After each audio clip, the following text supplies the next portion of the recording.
Welcome to Comparative VPN YouTube channel. Today's video will be an in-depth review of Norton VPN. If you use an antivirus on your computer regularly, chances are that you've tested Norton antivirus at some point, and this is not strange given that Norton is one of the biggest names in the antivirus world. However, the company decided to further expand its business and it came up with a solution for online security called Norton Secure VPN.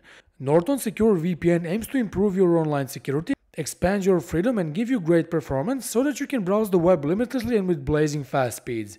You will agree that all of this sounds great, but to be honest, every VPN promises pretty much the same, so we aren't going to trust Norton VPN blindly. Instead, we're going to put these claims to the test in our Norton VPN review, and in the end, we're going to give you two VPN alternatives that are better than this VPN. But before we do that, make sure you like this video, subscribe to our channel and click on the bell icon to be notified whenever we publish a new VPN review like this one. As always, I'm starting my Norton VPN review by talking about device compatibility and ease of use. Being an antivirus-based VPN and Norton's entry into the VPN industry, device compatibility is poor. You get just 4 supported platforms like Windows, Android, iOS and Mac. This is not impressive when compared to ExpressVPN that supports even smart TVs, routers, Fire Stick, TV, gaming consoles and many other devices and platforms. Thankfully, it can protect 10 devices simultaneously on a single account, which is dictated by the price. More about that later.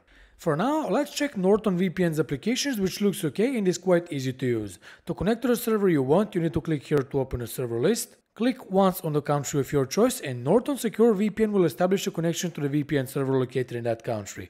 To disconnect, click on this connection button right here and you will stop the connection. Clicking on this gear icon above leads you to the settings menu, which means that in our Norton VPN review, we need to talk about security and privacy. Norton Secure VPN isn't exactly the most secure VPN you're going to get, even though it has a set of interesting features inside the application. Let's first start with the level of encryption, which is unfortunately mentioned nowhere on the website and is simply called bank-grade encryption. This should be 256-bit AES encryption, but we cannot confirm it. Also, Norton VPN uses OpenVPN as its main and only protocol, while on iOS you can use IPsec, which is not a very secure protocol. In the app, we're glad that the kill switch is available, which is mandatory for a safe and secure VPN, but they also like the addition of ad tracker blocking, a feature that lets you block ads and trackers and even see how many of them you blocked in the last 7 or 30 days. Finally, there's split tunneling, and this is a great addition, albeit you can only exclude certain apps from using a VPN tunnel and not websites and domains, which is a bit disappointing. Moving on to the privacy policy, and we have a few things to mention. First, Norton Secure VPN is a product under the ownership of Norton LifeLock, also known as Symantec in the past. The company is based in the United States, one of the worst jurisdictions for VPN servers due to it being the founding member of the Five Eyes Alliance, a group of countries known for data collection, global surveillance and intelligence sharing. If we check the privacy policy of Norton Secure VPN, we can see that it's not too alarming, and this is quite surprising given the US jurisdiction behind the VPN. You can see that not many bits of information are stored, but the one we find unnecessary and dangerous is your IP address. Furthermore, Norton VPN will collect info about the aggregate bandwidth usage, OS version for mobile devices, device type and language, which is okay and probably won't have an impact on your privacy. All in all, Norton VPN isn't too heavy on logging and this is a good thing, except for collecting your IP address, which I'm not too happy about.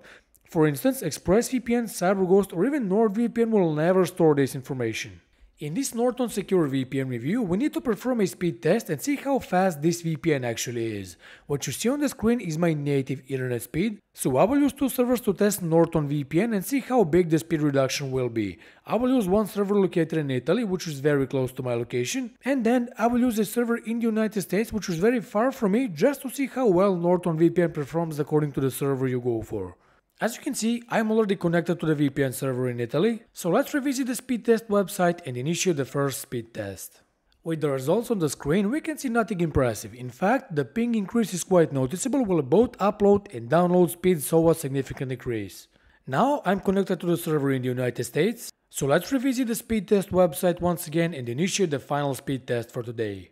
After the last speed test, my ping skyrocketed to 200 milliseconds while upload and download speeds once again decreased by more than 70%, promising poor performance all around. So yeah, it's easy to conclude that Norton VPN is a slow and poor performing VPN that is not going to satisfy your needs in terms of streaming, downloading or even basic browsing.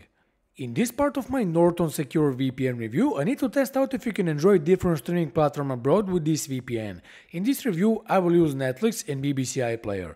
For Netflix, I will use the US catalog and I will try to watch the movie Batman the Killing Joke, which is available exclusively in the United States and I can't find it, as you can see on the screen, after which I will connect to the UK server and I will try to watch BBC iPlayer. Let's first connect to a server in the United States, and then let's refresh the page.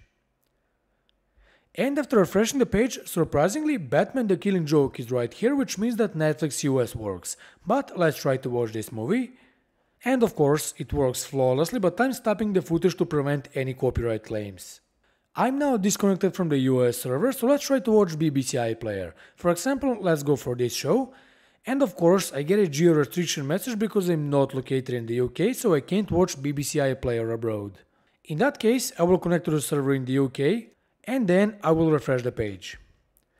And after refreshing the page, we can see the geo restriction message once again right here, which means that even though I have a UK IP address, BBC iPlayer doesn't work. So all in all, Norton VPN is not the best choice for streaming, and even though it unblocks Netflix US, it fails to unblock BBC iPlayer, so it scores 50% in our streaming test, which is inferior to VPNs like ExpressVPN and CyberGhost that passed this test with flying colors. If you're interested in Norton VPN server network, you should know that not many information is available regarding this part of the VPN. It's not strange for a VPN of this type to have a small and underwhelming server park, and this is one of the reasons why it's often hidden and not talked about on the website. Norton VPN has servers in 31 countries globally, and this is already an unimpressive number. The server distribution isn't great either, and you get all the most popular countries mainly from Europe and America. Servers in the UK, US, Australia and Canada are all here, and surprisingly South Africa is on the list as well. On the flip side, Norton VPN doesn't have servers in Russia, for example, and in South America they should include servers in Colombia and Argentina as well. P2P servers are on the list, which means that you can use Norton VPN for downloading torrents. Customer support of Norton VPN is decent, but not the best we've seen. This is the next talking point in our Norton VPN review and test. As you can see on the screen, you can get help in several ways, where the first two include contacting the community and using social media websites to get the required help. However, we were interested in this live chat support and tested it with not so great results. Customer support is available pretty much 24/7, but response times aren't great, and you're often left waiting for a customer support representative to come and pick you up, even though you have just a simple question. Phone support is here as well, but you can only use it if you're located in certain regions and is not available worldwide, so right off the bat it will not be suitable for every user. How expensive or cheap is Norton VPN? Let's talk about that before ending our Norton Secure VPN review. You can buy Norton VPN in 3 versions: 1 device, 5 devices and 10 devices, which translates to 1, 5 and 10 simultaneous connections on a single account. The first version won't be examined because no one uses the VPN just on a single device. So let's move on to 5 simultaneous connections. This plan will cost you $7.99 a month for a monthly plan and $39.99 annually for the 1-year plan. The subscription for 10 simultaneous connections is very expensive and costs $10 a month for the monthly plan or $60 annually for the 1-year plan.